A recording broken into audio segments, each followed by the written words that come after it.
La esquina suroeste de las calles San Fernando y Cristina es conocida con el nombre La Flor de Mayo.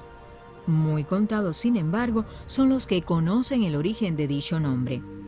En los primeros años de Fernandina, vivía en modesta casita que se levantaba en aquel lugar un hombre ya entrado en años en compañía de su única hija. Ambos habían llegado procedentes del interior, atraídos por la fama de la naciente colonia. No eran, sin embargo, cubanos ni peninsulares, sino naturales de tierra firme. Es lógico suponer fuera México o la Florida. El padre, de complexión recia y fuerte, a pesar de sus años, era de oficio carpintero.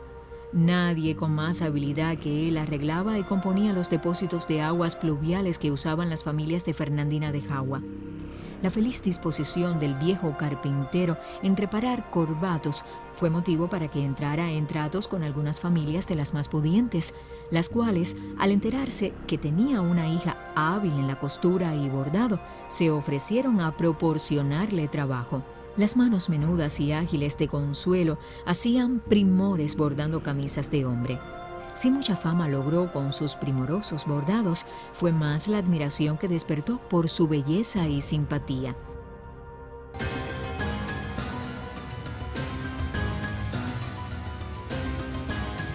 Era el encanto del padre y el buen viejo cuidaba aquel tesoro de juventud, gracia y gentileza, temeroso de que alguien intentara robárselo. Todos los hombres de Fernandina de Jagua formaban una corte de admiradores y pretendientes que aspiraban a conquistar el amor de la casta joven. Quiso el azar, veleidoso y cruel, que llegara a Cienfuegos un joven marino, buen mozo, de finos modales, vestido con elegancia. Para el marino, ver a la hermosa Consuelo y sentir el amoroso deseo de hacerla suya fue cosa simultánea. Consuelo no tardó en sentir en todo su ser la agitación a la vez grata y perturbadora que anuncia el amor. Correspondió con miradas a las miradas. Contestó ruborosa el primer saludo y sin poder precisar cómo, se encontró un día en su ventana frente al marino. Desde aquel día, las entrevistas entre los dos amantes menudearon sin que el padre se enterara de ellas. Una tarde, al volver a casa, la halló desierta. Su hija no estaba en ella. A nadie habló de la fuga de Consuelo. Los vecinos, al no ver ni tener noticias de Consuelo, hacían diversas conjeturas. Unos la suponían encerrada por el viejo y otros en compañía del galán. La única distracción del pobre viejo consistía en cultivar y cuidar un cantero o arriate al pie de frondosa huira que crecía en el patio de la casa. Y cuando algún conocido o vecino impertinente le preguntaba qué hacía, contestaba invariablemente: aquí, cultivando la flor de mayo. Cundió a poco la voz entre el vecindario que el padre, celoso de su honra, había dado muerte a su hija, enterrándola en el cantero que con tanto amor cuidaba. Sin embargo, alguien aseguró haber visto a Consuelo en otros lugares, entregada a la vida airada. Años más tarde, del tronco de la frondosa huira brotaron extrañas flores conocidas con el nombre de Flor de Mayo.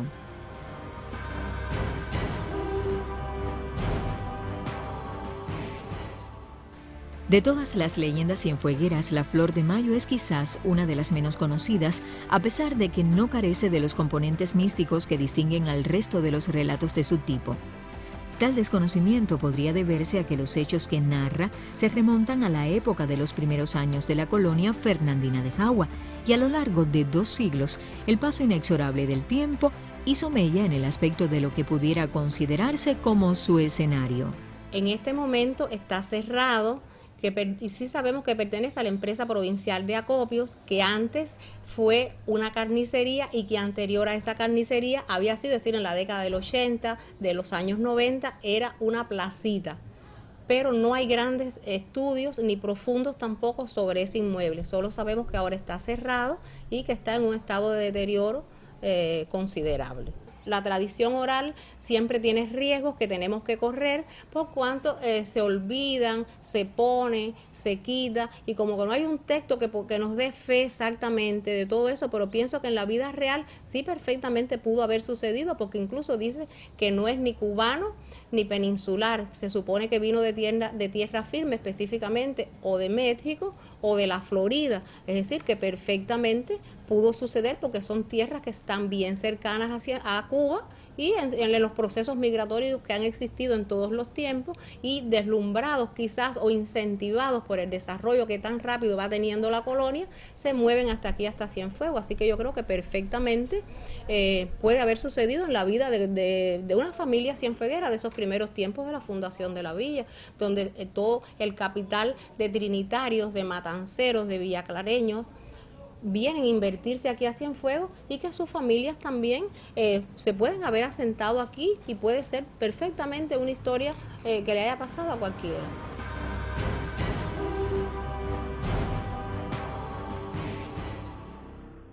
No solo el escenario de la leyenda La Flor de Mayo ha cambiado, mucho se ha perdido de la práctica de algunas de las costumbres de la época a las que hace referencia. El relato es abundante en detalles acerca del oficio practicado por la protagonista, el bordado a mano de camisas de hombre, que según el texto tuvo una gran demanda en los locales a lo largo del siglo XIX y hasta principios del XX.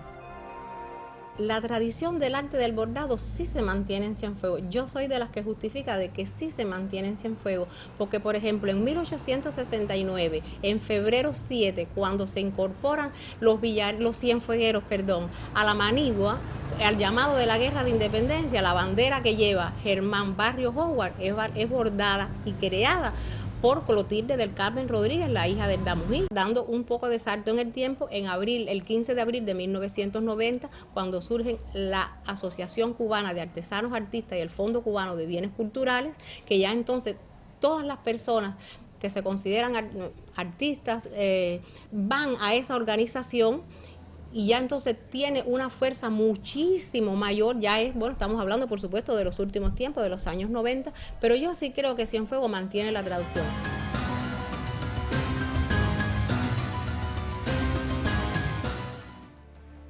Si Consuelo escapó o no con el marino cuyas palabras de cariño pronunciadas con apasionado acento encendieron su rostro e hicieron palpitar su corazón, eso nunca lo sabremos. Los vecinos de la otrora colonia fernandina de Jagua tampoco. La fértil imaginería popular tradujo el silencio del padre adolorido por la ausencia de la hija amada y su empecinado cuidado de una huerta en la que nació la Flor de Mayo en la posibilidad de un horrendo crimen. Poco menos de un siglo después, sin embargo, los autores de Leyendas y Tradiciones de Cienfuegos se encargaron de dar respuesta a la incógnita, revelando la existencia de una carta en la que la joven explicaba las razones de su huida. Padre, un amor en el que cifro todas las ilusiones de mi vida me ha hecho indigna de ti. Perdona a tu hija que sigue al elegido de su corazón.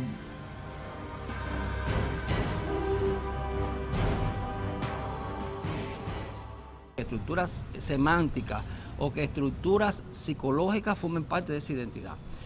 Un ejemplo es la fiesta de la Flor de Mayo de Cumanayagua. Ese es un ejemplo. Por ejemplo, indiscutiblemente que los bailes que se hacen allí, la manera en que se transmite esa convocatoria del baile, en la manera en que se selecciona la pareja, en la manera en que la narrativa que se crea alrededor de eso, va dependiendo de ese contexto. Y ese contexto lo está identificando problemas físicos, como por ejemplo una casa, o por ejemplo una casa, por ejemplo, puede ser que la leyenda esté vinculada a una región de Cienfuegos y la región está identificando la leyenda, como es el caso de la Marilope o de Azurina, están constantemente vinculadas al mar, al contexto marinero, o el caso del Cuiji, por ejemplo, que está vinculado a una ruralidad, a un río, y cuando se va marcando el escenario físico, el escenario cultural, se va identificando, y entonces el individuo dice, ese es Cienfuegos, ese es Cumanayagua, ese es Abreu, y ahí es donde entonces lo físico, lo natural, se imbrica con lo espiritual para buscar identidades, desde códigos que son puramente socioculturales. La oralidad primaria, que es decir, esa oralidad que se constituye a partir de cómo se habla, cómo se maneja, cuáles son los códigos que se utilizan, cuáles son los lenguajes, cuáles son las historias personales o colectivas, son las de mayor relevancia, porque forman parte de la espiritualidad del espacio donde vive, del espacio donde se desarrolla y del contexto donde aparecen. Así, por ejemplo, existen zonas que están vinculadas, por ejemplo, a los cuentos de brujas, otras zonas están vinculadas a los cuentos de hadas, otras zonas están vinculadas a los cuentos populares, a los hechos más significativos, otras están vinculadas fundamentalmente a las personalidades de los lugares, que van construyendo imaginarios y que van definiendo esa personalidad, como es el caso de Pascual, que incluso no solamente Pascual queda en el campo de la oralidad, ha pasado al campo de la música, al campo del teatro, al campo de la literatura. A lo largo de la historia ha habido padres amantísimos e hijas que se han rebelado contra los dictados de su progenitor. Cienfuegos no ha sido la excepción. Y si alguna vez tu oído escucha estas palabras, aquí, cultivando la flor de mayo, recuerda a la que dejó sin consuelo a un viejo carpintero.